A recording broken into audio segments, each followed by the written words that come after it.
what has interestingly occurred in 2025, interesting or not, is quite a shift in the yield curve to be steeper.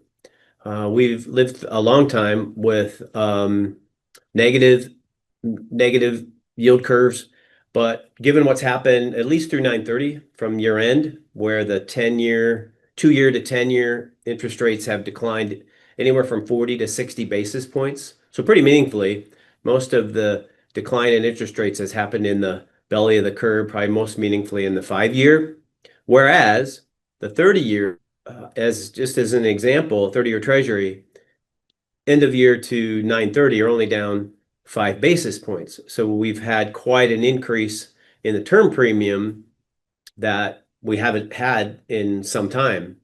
We have a broad array of investments across shorter to longer term investments, but certainly relative value, we think, given in spite of the potential concerns around what might happen around tariff impacts, a lot of that, even Powell has said it's going to be kind of one time and likely slowly incorporated over the next year, if that long.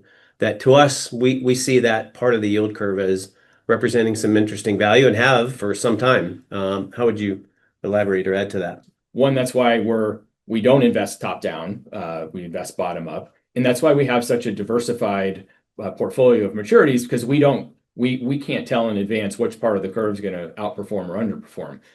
At some point, the curve is going to move in different ways than it did this year, and we can't know when that's going to happen. But when it does, we'll have had exposure to it. And if for some reason we do have economic weakness, or the leading indicators of the jobs market actually catch up to the lagging, you would think that there would be potential for longer term bonds to shift down from a yield perspective if we have weakening growth. So we like having the diversification across the curve, and this year is a good example of we don't have to get it all right.